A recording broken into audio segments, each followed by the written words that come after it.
Hello, Hockey World. It is Thursday, September 18th, 2025. I'm Luke Ravitz. And I am Eklund. You're watching the Hockey Buzzcast on HockeyBuzz.com. This is season 13 of the Hockey Buzzcast, I think it is, which is insane. So this is the beginning of this. This is the first show of the new season. And we're going to get into all of that. And we got Lucky Luke out in Penn State University. How's it going out there, Yep. Luke? It's doing good. Just settling in.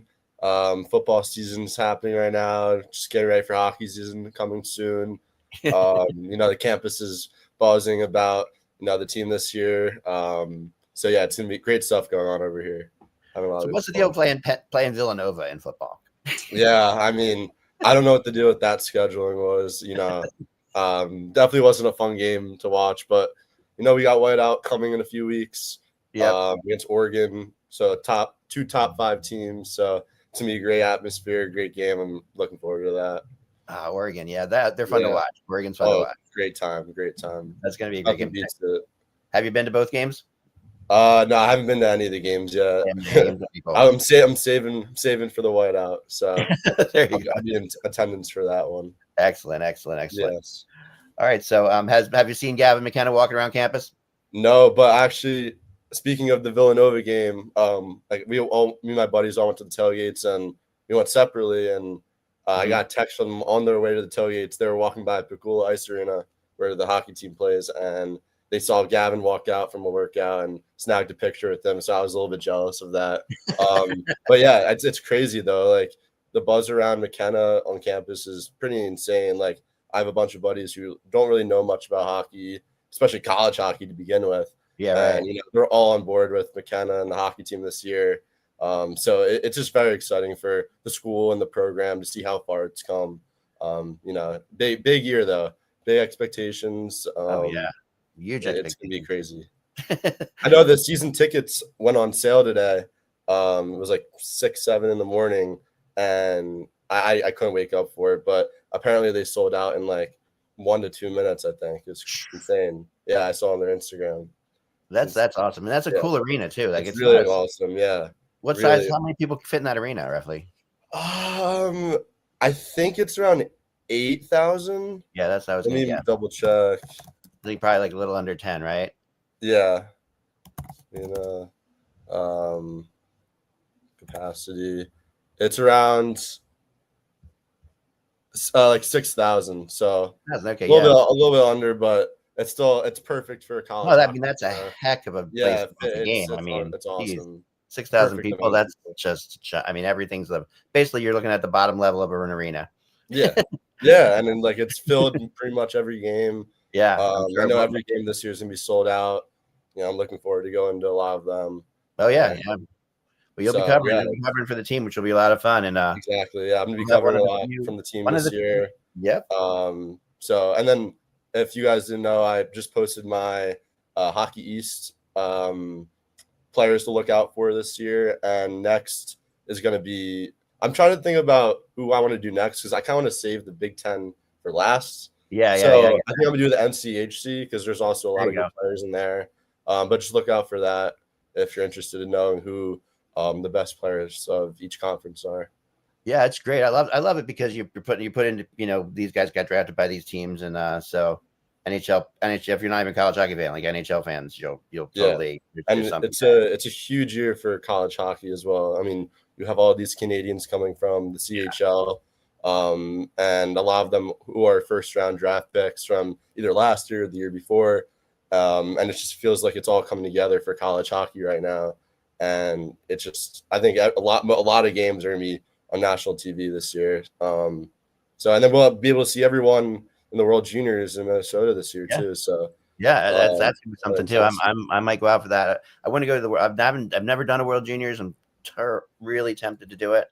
This would be a great year to do it. I know the people in Minnesota. It could be really easy to do for me. I have lots of friends out there too. So that could be a lot. That could be great. Yeah. I'm still trying to go 3-peat. So it's gonna be a big World Juniors. Yeah, for sure. So one other thing, while we're talking college hockey, let's talk about this one other thing we have. And it's funny because so every year that there's an Olympic year, or like when there was the World Cup of Hockey before, or even last year in the Four Nations, what happens is you'll get these scouts, these NHL, these country scouts in the press box at NHL games. So basically, because they're checking out teams from Finland, guys from Sweden, to see how they're doing. And it's funny because the Flyers got ticked off at this a couple years. I guess it was for the World Cup of hockey, and which was like 6 years ago. 10 years ago, right? Yeah, maybe 10. Was it 10 years ago? Yeah, it's crazy, right? That was the World. I went to that. I was up in that, and that was awesome competition. But before that whole season before, you would get these press guys, and they're taking up a lot of press seats and stuff like that, and they're also just not. And they'd also go to the players after the games and start and talk to them about, in the locker rooms, they would be instead of talking about the game, which is what you're supposed to do in the press box, they would go to players and talk about, why do you think you should be on the team, like Team Sweden or Team Canada or whatever. And it got kind of weird, and the Flyers started banning them. We have the same kind of thing now happening in college hockey a little bit. So in the CHL, which is obviously a lot of players are coming into college hockey from the CHL. A lot of college kids are going to the CHL. So it's both ways. They have very small press boxes in the CHL cities. So you can imagine it's there's probably 10 seats or something like that, if that, at a CHL arena for press. And a lot of colleges are now scouting CHL guys like crazy because they know they can get them maybe next year. Oh, of course, yeah. So what do you think of that? There's a whole game going on between these two leagues. Yeah, it's kind of like a back and forth kind of thing. Yeah.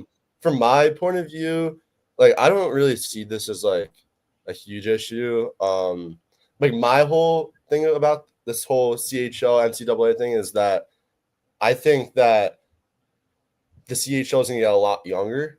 So we're gonna start seeing guys, American kids especially, who maybe don't make the NTDP team or maybe don't crack a USHL squad. Maybe they'll head over to the CHL, one of those teams, and maybe try to work their way up. And then they're still eligible to play college hockey, so it doesn't really hurt them anymore. I know when I played 16U hockey, it was a big deal if a kid got drafted by a CHL team and went there instead of going the USHL NAL route and then going to college hockey. So it's just everything's new right now. It's the first year everything's kind of happening. So I think we'll see how it plays out. That's just what I think.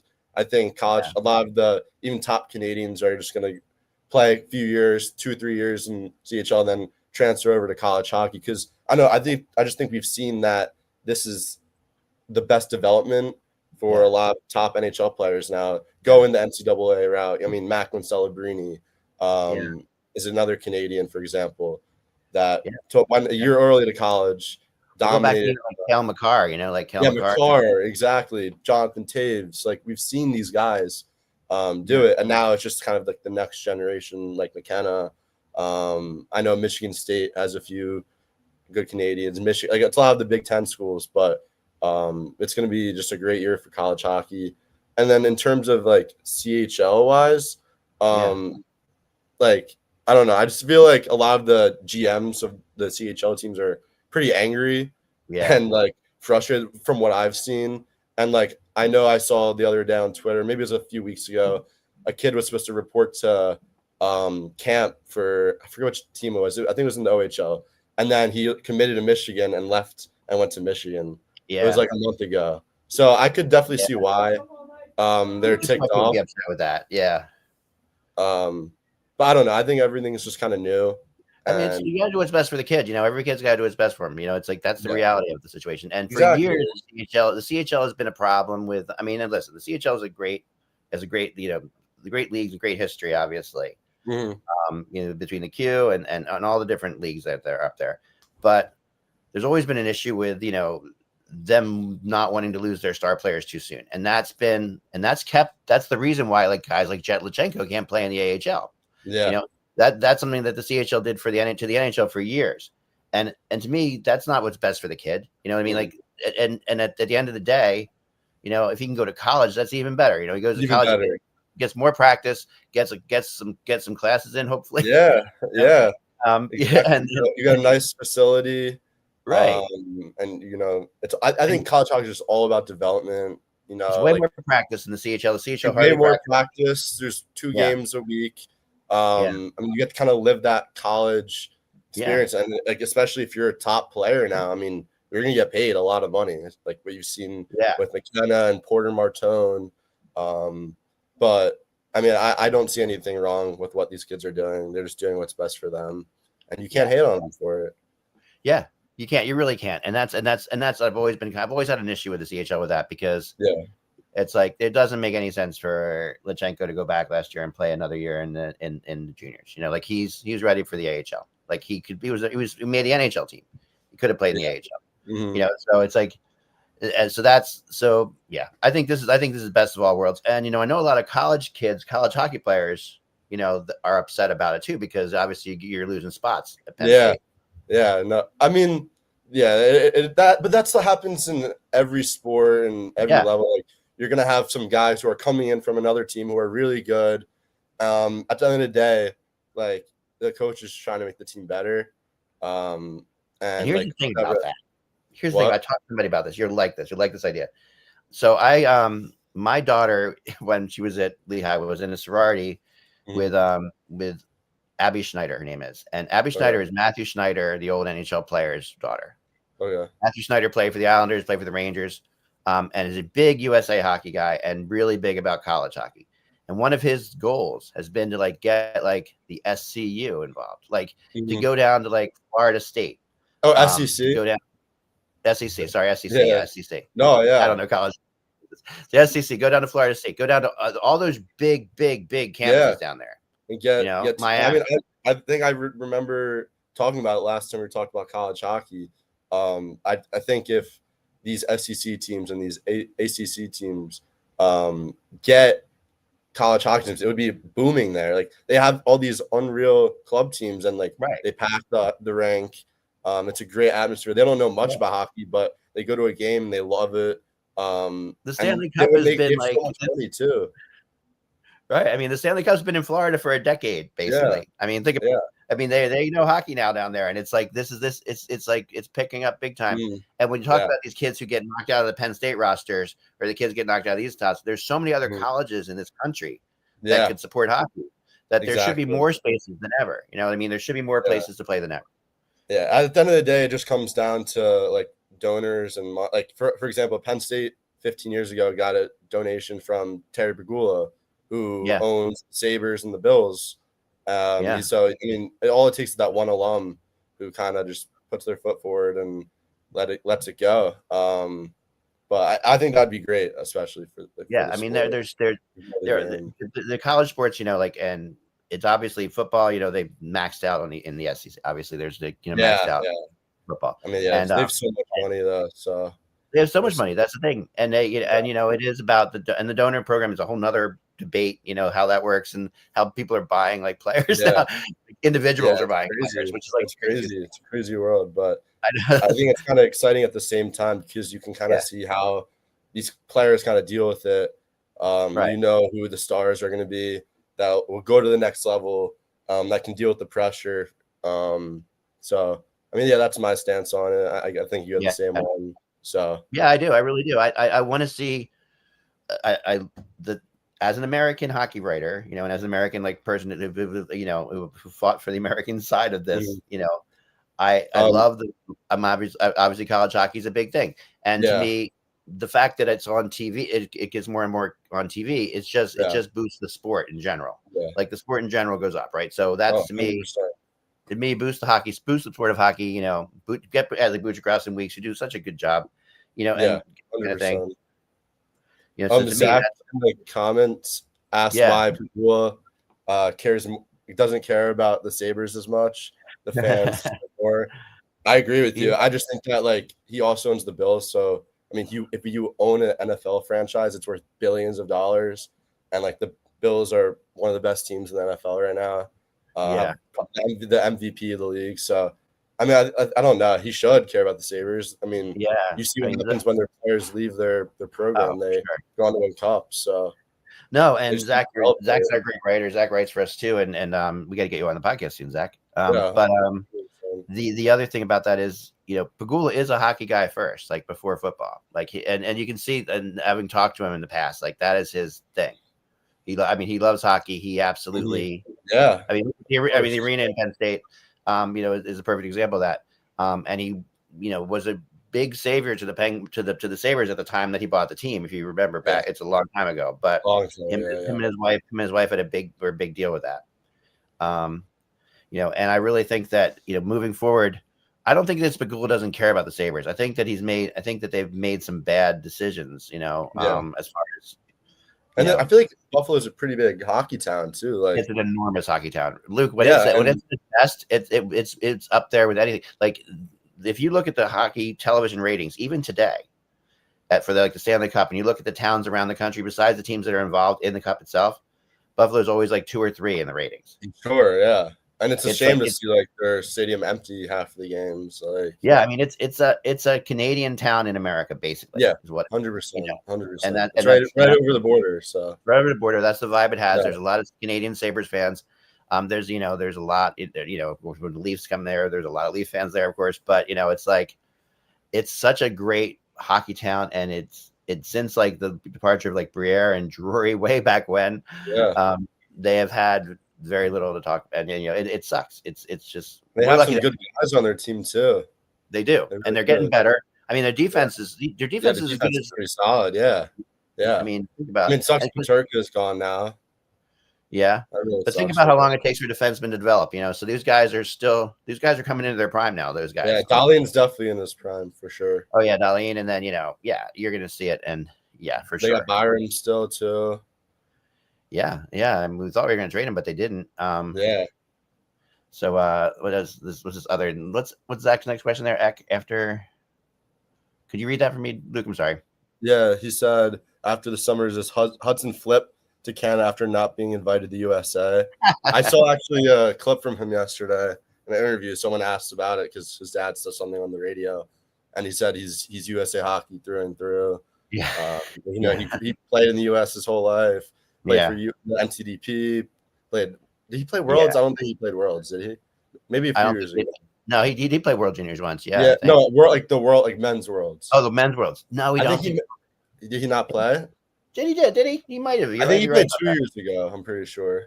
Might be right about that. Yeah. And then he played World Juniors too. So like he's been with USA. Why would he flip? That makes no sense. No, I mean him and Cole are going to be like the staple of the USA team at this Olympics. Maybe not Cole, maybe not this Olympics, but the next Olympics, Cole and and Lane Hudson, he'll be there this Olympics for sure. They should have. Yeah. I still believe, and I don't know why. I don't know why he should have. Like, I maybe would understand if he didn't make the team, but he definitely should have got invited to the camp for sure. Yeah, and he should have got invited to the And he should have when Quinn Hughes went out for last year. He's the guy who fit. I mean, he's the closest thing you have to Quinn Hughes. He's very good.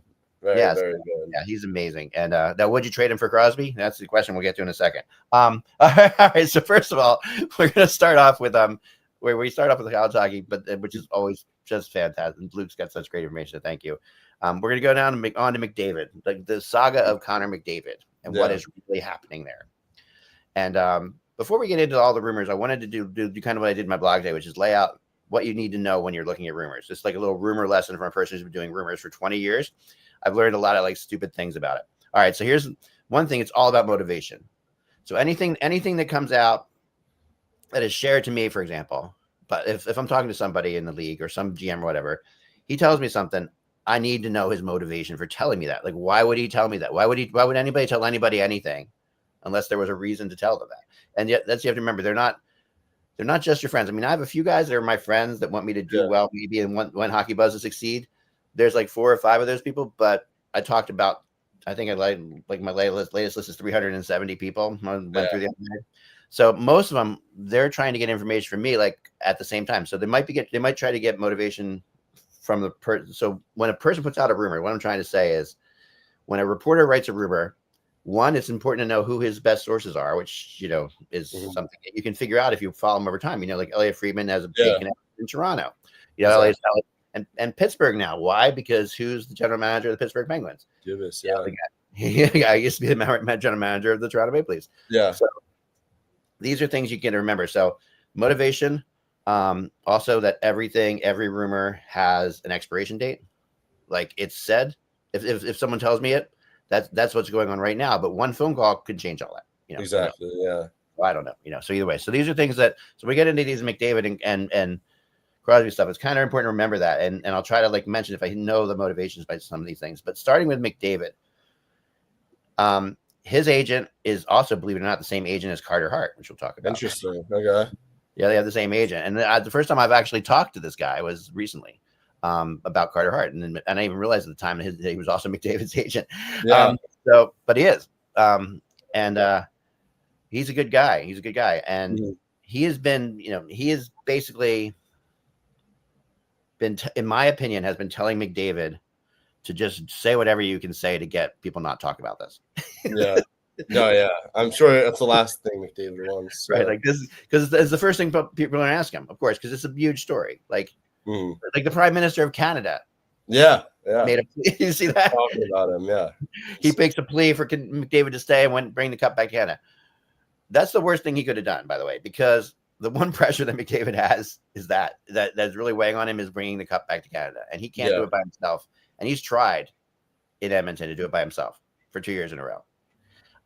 He can't do it, right? So, but he did win. He won them the Four Nations. Like that should be, in my opinion. And then he got the Olympics in February too, right? And he gets the golden goal in the Four Nations too. So that's that to me is like, okay, you've done your job for Canada. Do you think there's a situation where he maybe signs, I wouldn't say a bridge deal, but maybe like a 3 or 4 year kind of deal, or no? Yeah. Do you think it's more he's just gone long term? No, I think that's more likely, even if he goes elsewhere, to be honest. Yeah, I know. I agree. The reason being is because we've lived in a cap flat world for a long time, but it's not that anymore. Like, so what's going to happen? The salary cap's going up every year now that we got out of the COVID situation, and all the money they got back because they lost so much money that the cap stayed stable for a while. But now it's going up, and McDavid is what you would call a max player, right? So the max 100%. Is a 20%. The max you can make is 20% of the salary cap. Yeah. So if it's going up every year, why would you sign an 8-year deal? Yeah, it doesn't make sense. Because it does. Yeah, because it says 14. It's like 14 million is 20% now. By the time in 4 years in, 20 million could be 20%. Yeah. So yeah, of course, you just do a bit like you do 2 or 3 deals, right? 2 or 3 years, and that could happen in Edmonton too. But do you think he's just gonna wait it out until to see how the Oilers are doing and what shape they're in? That's possible, and I think I think that he can't control whether he's traded or not. This is what happens, right? So he can sit there and say he can sit there and not sign. Yeah, and then but he showed up to camp. So and he's under contract. So like the reality is for him, he can't do anything right now. Like this whole year, he still has to play. Yes, it could be a distraction to the team. It's an enormous distraction to the team. Yeah. So, I mean, when I saw that Leon signed, I mean, I thought, okay, like McDavid's gonna stay then. But now as time goes on, you kind of question whether or not. Like, they're so different. So there's two guys that they're at their whole thing is so different. Oh, geez, sorry about that. What was that? I don't even know what that was. All right, something fell. And also, like, what would if he were to get traded? I think he obviously would be like near the Olympics. I'm not gonna that's what I think. Yeah, that would be post Olympics. He joins a new team. I mean, I think if he gets traded, it happens in the next couple months, honestly. Really? You think beginning of the year? Yeah, because the longer they wait, the less they get for him, because eventually he's just free. So the reality is, if you want to get something, you want to go. If you say you're going to go to LA, which is the team that I think he's going to go to. The latest rumor was huge. I mean, there's a lot of players. There were 9 players involved. I'll bring it up, but because I can't even remember it. There were 9 players that were in the rumor, and he and Frederick were going to LA in the deal, but they were getting. What would LA give? I'm going to bring that up now. So, because that's a good question to ask. I feel like what could a team possibly give so you can get Connor McDavid to play for you? Yeah, what can they give? I mean, what really can you even do about that? Probably their next 5 first-round picks, a superstar, and like a second liner probably just to get Yes, McDavid. it would have, and now so it depends on if the team is given the rights to talk to him about a contract extension, right? That's like that's a big deal. So if somebody can sign him, so Edmonton says go ahead, talk to him, which is what's going to happen eventually. They go and talk to him, and Edmonton will sit there and let this team negotiate. Because if that team can come up with a deal that he can sign based on the trade, then Edmonton gets a lot more for him because they're getting him for 7 years. Yeah. The team's trading him for 7 years, right? So that's the difference. All right, so here's the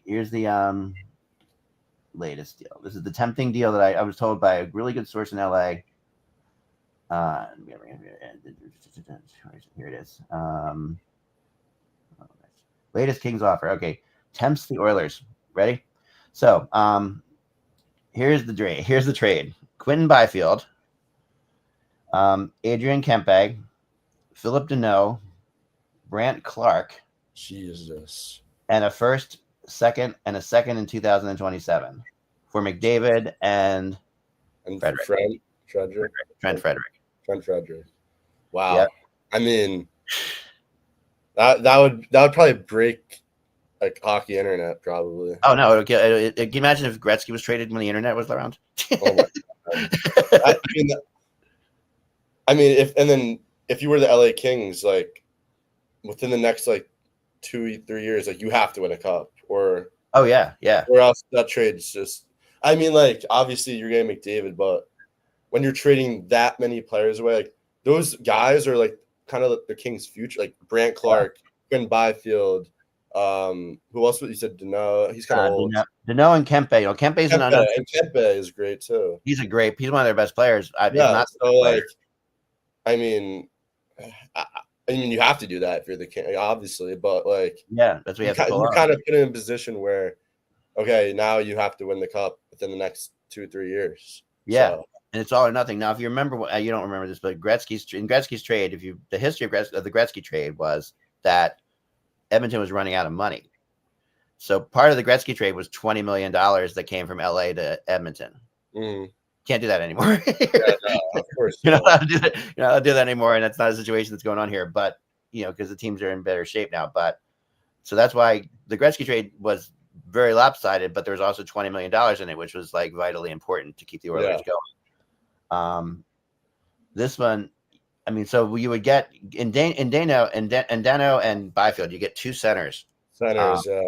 And then you get a winger and a defenseman, and a winger and a defenseman, right? So many picks, which is crazy. First, a second, and a second.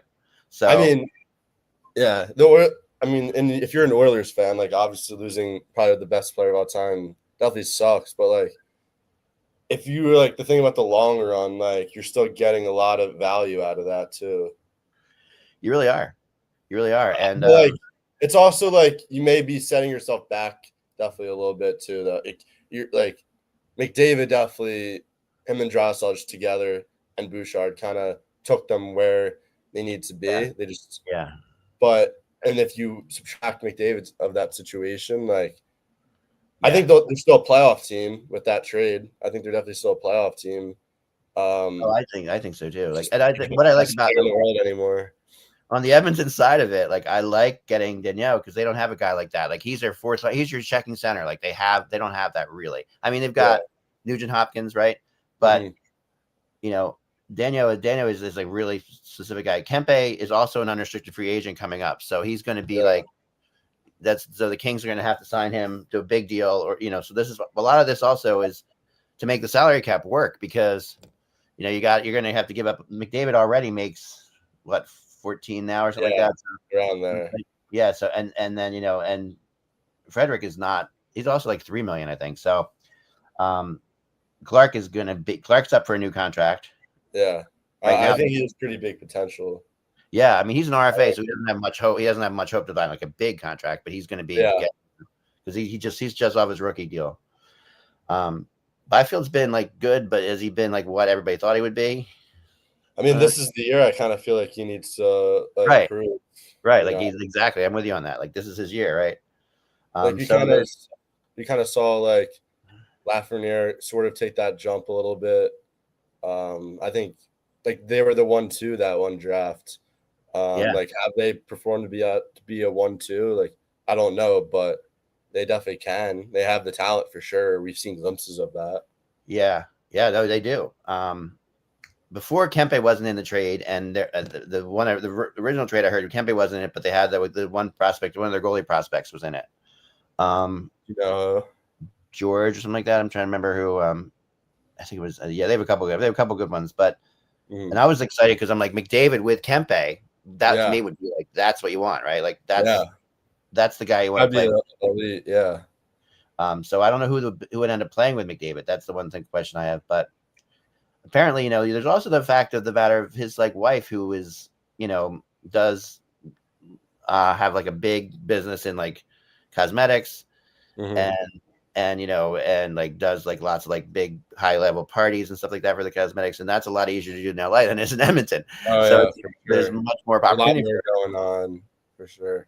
Yeah, there's much more opportunity there. And they're very close. They're really a close couple from everything I've heard. And he wants to make sure that she's happy. So there's a big thing there going on too. So we'll see how everything plays out. Yeah, so that's that one. So let's move on to Sidney Crosby. We'll just taking a few of the less popular players today. To start the new podcast season. What's the new BuzzCast schedule? That'll be a good question. We're going to go as many days as we can. Eventually, you're going to be 3 days a week, Klutch, and maybe 4. We'll be in the back 1 to 5. So it depends on what kind of rumors we have going around. But we'll be at least 3 coming up soon. This is a little preview for the season for you. All right. Okay, so good to see you too, Klutch. I know he's a former Hockey Buzz writer, I believe. All right, so last week Crosby's on the media tour, in Vegas. All the players are there on the media tour. I've gone to this media tour before in New York. They had it in Vegas this year, so I couldn't go to it. But Crosby, so someone asked Crosby the question, would you consider a trade because obviously the Penguins are in a rebuild, you're competitive. And in the past, Crosby's always handled that like, I'm a Penguin now and that's all I know, and But this time he came out and said some things that really kind of like were surprising. Like he said, he's like, I don't like not being in playoffs, basically. He's like, I'm not a fan of this. And he says, and this is the game is the game and I got to be competitive. Would you play in Montreal? It's like, that's the team I grew up rooting for, Montreal Canadiens. That's I would love to play in Montreal sometime. I would, that kind of stuff just like scared the hell out of everybody in Pittsburgh. And but it shouldn't be surprising, right? I mean, I'm not surprised really. But I feel like I think at the end of that he did say though that like he still wanted to be in Pittsburgh. I mean, he's under his 2-year $17.4 million extension that he signed last year. They haven't won a playoff series since 2018, and they missed the postseason the last 3 years. So, I mean, when you're not making, when you're at probably how many years do you think has like 3 years left, if that 2 or 3 years? Yeah, no, for him to play. Yeah. I don't know. I would give him 5. But honestly, he hasn't slowed down at all. Like he's still playing unbelievable. I mean, his ridiculous with his like, I mean, I thought he was slowing down last year a little bit, but then you see him at the Four Nations when he's in like the competitive spot, because it's different to watch him playing for a team that's losing. Like when you watch him play for the Penguins that are losing, you can see that he's not like, not that he's not into it, but you can tell it's just not his top, because he's got that other level. That's what makes him great. So I think they did say Malkin's last year is this year, so maybe he wants like one more ride with him, maybe time. I don't know what's happening with him. Maybe he just wants one last year with those guys, and maybe he'll see where it's at. I mean, he's still playing really good hockey at his age. It's insane. I mean, the points and it's just like, and to be able to play at this with how fast the game has picked up, like the speed went from when he started till now.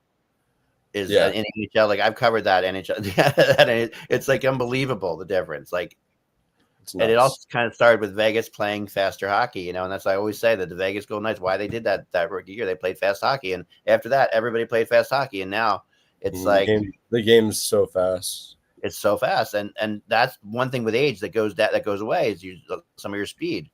I can vouch for that. I've gotten hit by a car this year, and my bike. But anyway, your reflexes aren't quite the same.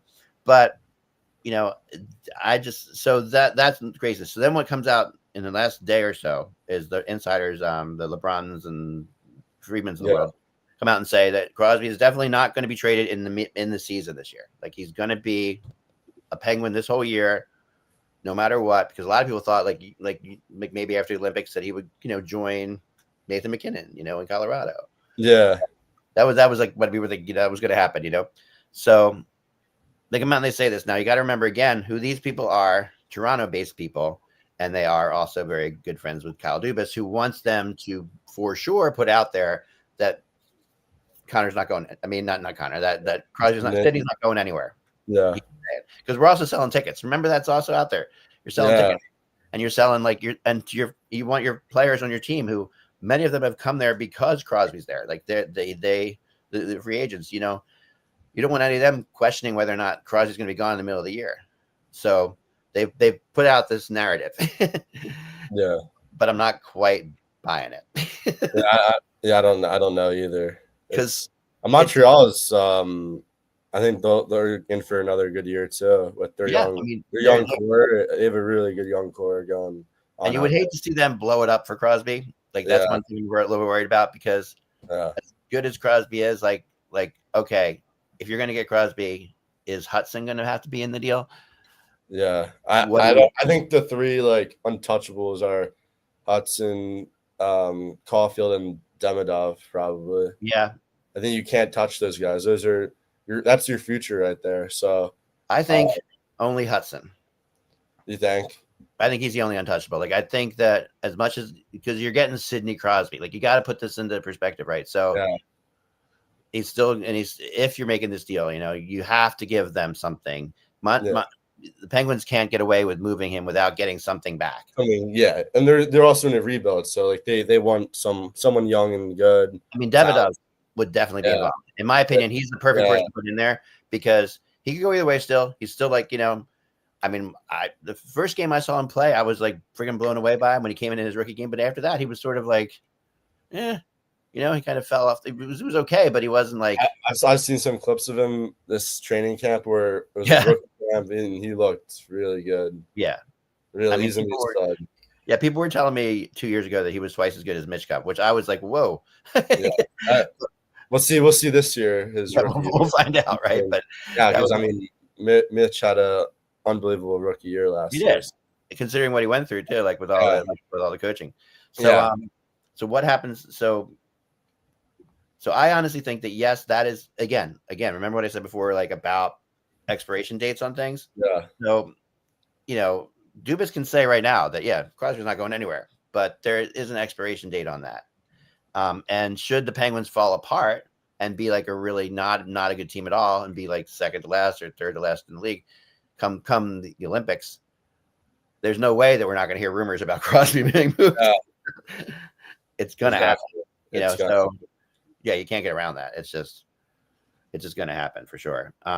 So what would you give up? What would you? So you would give up?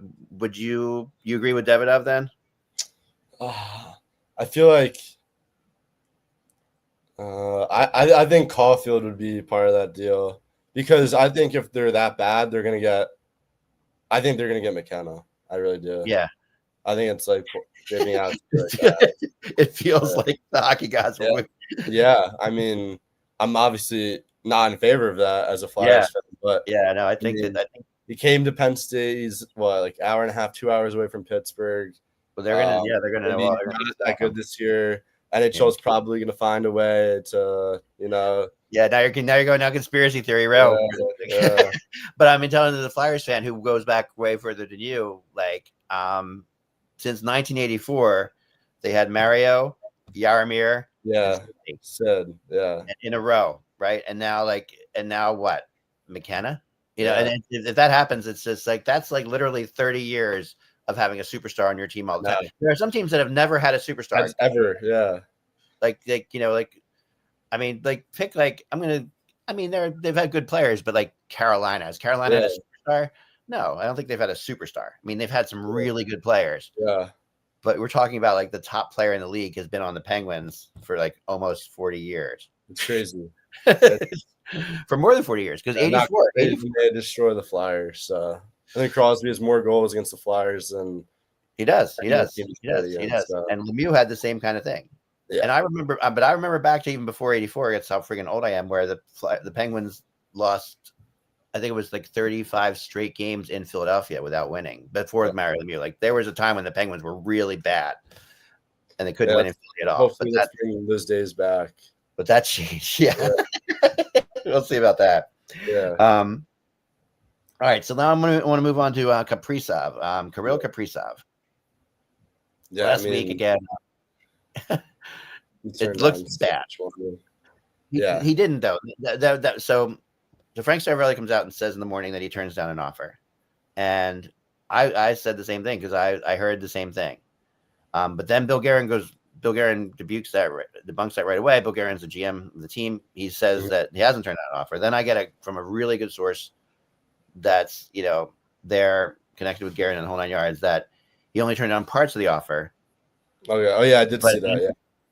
Yeah. So I wrote that. So, but then at the end of the day, he still isn't signed, right? And there's some people over in Russia, but I always worry about these reports, and AI is making this worse because it's like people are starting to write these things. Some of these AI reports are just nuts. The one that they've asked for his teams to trade because they're going to move him if they can't sign him. You would think because he's in the same situation as McDavid.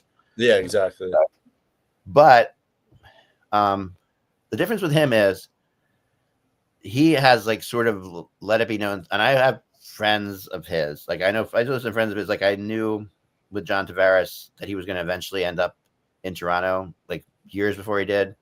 I've known like I was going to end up in Chicago years before, and I think that's what's going to happen. Like I think at the end of the day, they're going to have to either trade him to Chicago or trade him someplace else, and he'll end up. He's basically going to be. Why Chicago? That's a good question. Like, he just likes it. I think from what I've heard, he really like. It's a big city. It's a cool. It has like a little bit of that Russian flair to where he grew up because it's on the water. There's a big Russian community in Chicago. I mean, there's a bigger one in New York, but the same kind of thing happened with Panarin, who I knew was going to go to New York for a while because it's the same kind. That was where he was heading, and the Columbus Blue Jackets did everything they could to try to sign him, but they couldn't. And I think the Wild might be in the same boat here, and although they're not, I know that their owner wants him in the worst possible way, so they're going to make the best. They're going to give him anything he wants. Basically, he's going to get less money to go someplace else. Is what's going to happen. In Minnesota. I think he just really. It's not that he hates Minnesota. I think he just really wants to be in Chicago for some reason, and that's and then he goes there with a young team that's not he's a great fit obviously for that team. Like him and Bedard would be very 1-2. Like every great team has that 1-2. It seems like like Chicago had originally with Taves and Kane. So what if there's any interest of him coming to Philly, or do we have I've only heard Chicago, and it's I know other teams that have called about it too, and I still just hear Chicago. Now, whether or not they'll move him to Chicago or not is a big question. Like it could be, like the Rantanen of this year, basically. Yeah. Like it could be that he gets moved somewhere, and then gets moved somewhere else, and then ends up moving somewhere else because he's not going to sign there either. Some team might take a chance, like you can see, like the Flyers or somebody taking a shot at him and going for a trade. But it would have to be you have to learn what happened in Colorado, right? Which is where, in Carolina. I mean, where Rantanen ends up. And then he was only there for like 6 games, right? And then he ends up back and ends up in Dallas where he wants to sign. Yeah. So I think that this time you'll probably see it directly to Chicago if that is indeed where he still wants to go. No, I haven't heard this. Like I haven't heard it in a year or so, but I've heard it for several years before this. Every once in a while, that Kaprizov won't sign again. So we'll see. I mean, we'll see. So be a good thing for the NHL, maybe. I mean, I think Kaprizov and Michkov are a lot alike. I think they're very similar to me. I think they're a lot alike to play. They really remind me of each other. Yeah, like and I think Kaprizov though might be the one of the best transitional skaters in the game. Like he's just, his skating ability is crazy. Kaprizov. Yeah, his edge work is it's insane. Yeah, like you'll see him take a puck. Like I've seen him take pucks that are passed behind him, like while going through the neutral zone. going through between the blue lines, gets a pass behind him that somehow he manages to not lose speed with and keep going. With his edge work, just by like doing turns and twists and things like that, and bringing it back to his forehand. Yeah, he's one of the best pass receivers. Yeah, he's one of the best receivers out there. I've always thought that Austin Matthews is the best at receiving a pass in the NHL. That's my opinion. I'm like, because you can throw it towards Austin Matthews anywhere. I mean, once he receives that, he can do so much with it. Yeah, they put on that. His release, his like catch and release shot, insane. Yep. So speaking of, we're gonna do one little fun thing here that I think that I wanted to do with you, which is the trade that I proposed earlier this year. See if I can find it again, but. Okay, yeah. So the just so I can remember it. Morgan Riley and Austin Matthews for Connor McDavid, Evan Bouchard, and Oliver Ekman-Larsson. Nah. Which way no? If I were the Oilers, I wouldn't do that. You wouldn't do that. You wouldn't take Morgan Riley and I just think, I mean McDavid and Bouchard. I don't think you can have them in the same deal. Oliver Ekman-Larsson, sorry, is going to Edmonton. No. So, I don't think even without he's not even like a factor in this. In my opinion. Okay, he's a factor only because I don't put him in there because of money. Yeah. I just think that Bouchard is worth a lot more than Morgan Riley, in my opinion. I think he just brings a little bit more to the Oilers than what Morgan Riley would be doing. And I mean, Morgan Riley's not old, but he's getting Bouchard is definitely kind of entering his prime sort of right now. Yeah. Entering his 5th or 6th year in the league now, maybe 7th.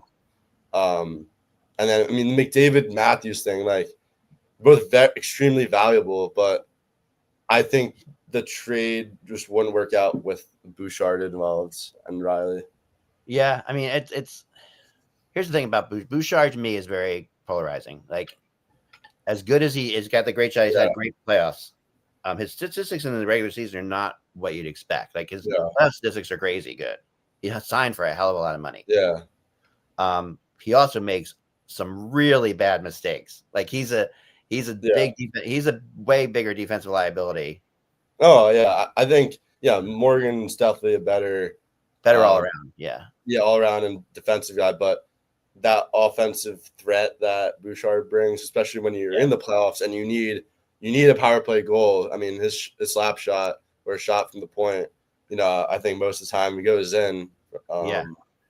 And I mean, that's what you want from a playoff guy. I mean, we've seen with Sam Bennett, he's good in the regular season, but when playoffs hit, he just turns into a whole nother level.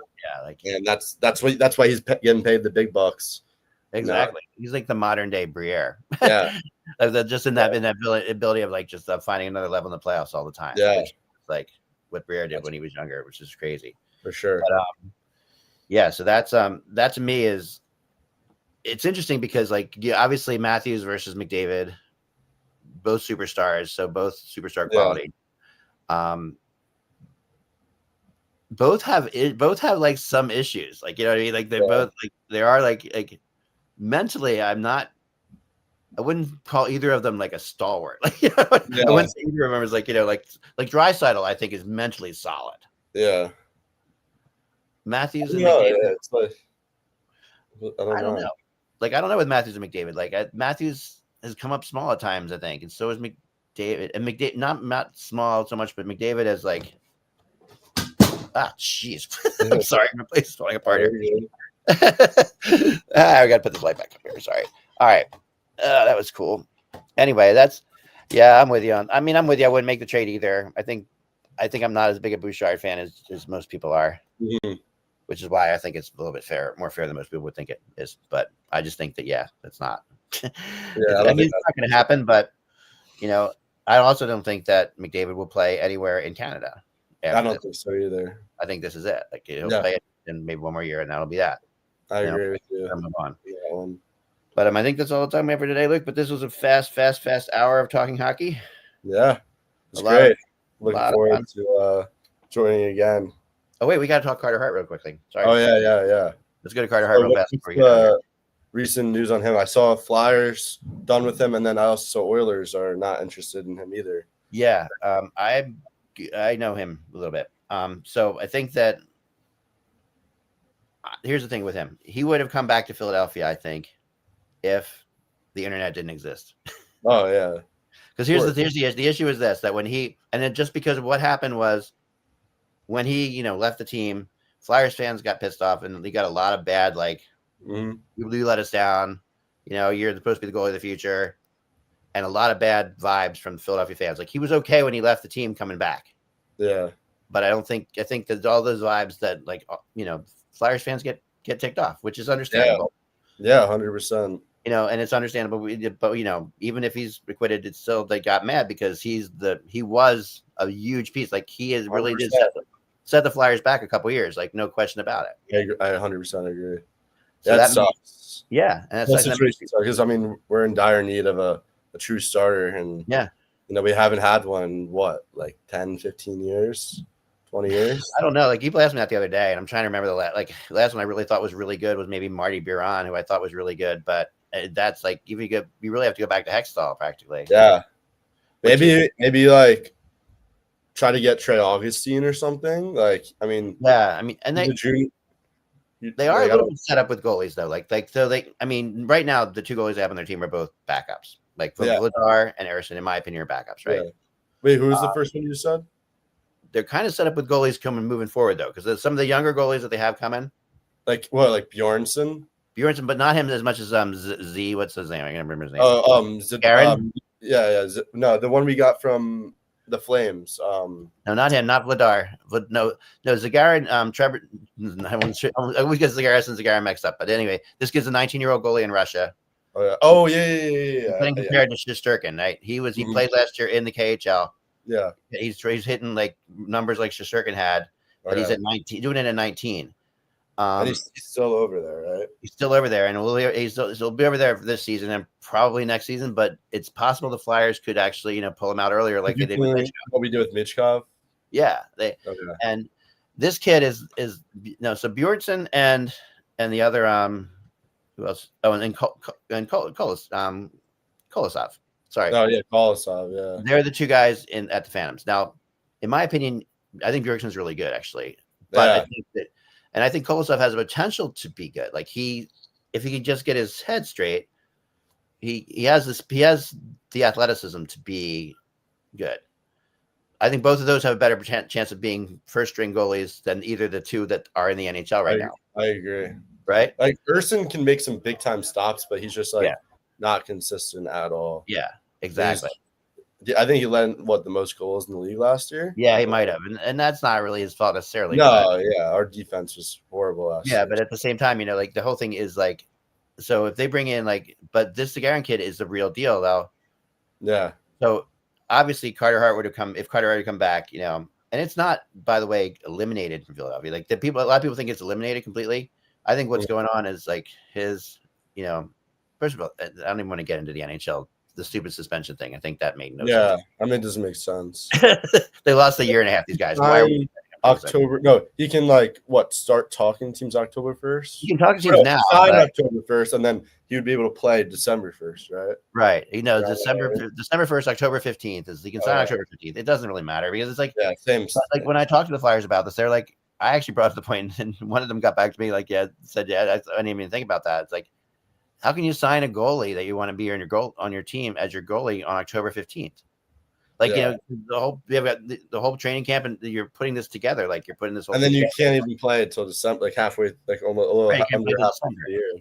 And then in December, you're going to have to throw him in the minors for a little bit. Like, you're going to have to put Carter Hart at the Phantoms just to make sure because he's been playing in Edmonton, with men's leagues, and some like ex-NHL players are playing with the league he's playing in, but it's not the NHL, right? So the reality is, so Carter's going to go to probably Utah.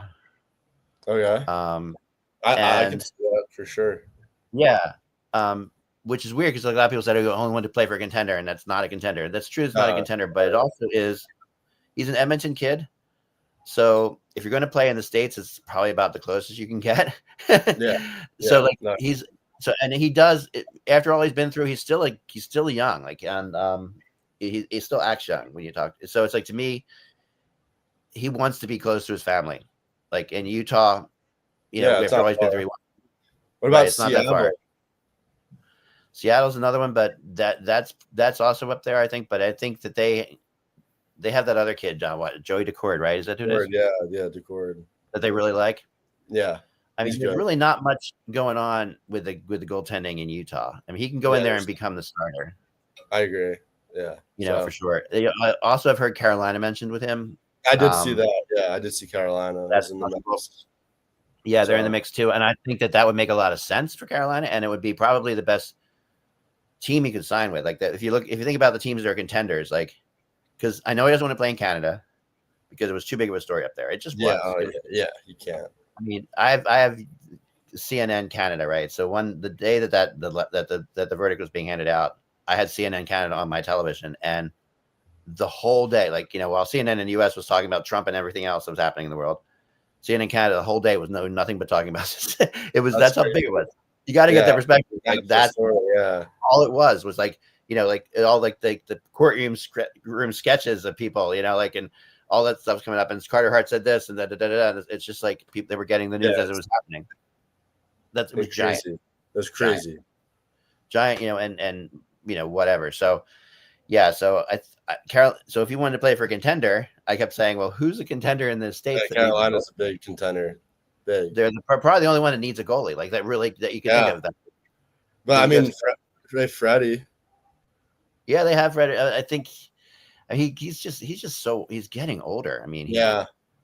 So I mean, wouldn't be too bad. Like I remember him being on the Maple Leafs for like a decade. It feels like, and now he's in Carolina. So it's like he's definitely up there. But anyway, so I think that's what happens with Carter. I think he's going to end up going there, and I think he'll sign like a 2-year deal or a 3-year deal. Yeah, I agree. I think it doesn't mean that he won't ever be back in Philly, but I think that like he did so much great stuff in Philly, like with away from the rink, like with Children's Hospital, which I used to see that all the time with my son. He was at Children's Hospital. He was there more than any other player. And I talked to nurses there, and they said there was no other flyer in their history that was at Children's Hospital more than Carter Hart. So that's like just when that story dropped, I couldn't believe it. It was insane. I couldn't believe it either. Yeah. I mean, my mom called me because she's a big hockey fan. She's like, "What? Is this true?" I'm like, "It can't be." I'm like, "Yeah, I know." I can't see it. I can't see, but who knows? He was 18. Yeah. So, but anyway, so we'll be back again. Thanks, Luke, again. Of course. Enjoy TSU out there. We are Penn State. And we will talk to you soon. Remember, guys, without the buzz, it is just hockey. Go to HockeyBuzz.com and check out all the new stuff. We got a lot of great stuff going on there. So we'll talk to you guys soon.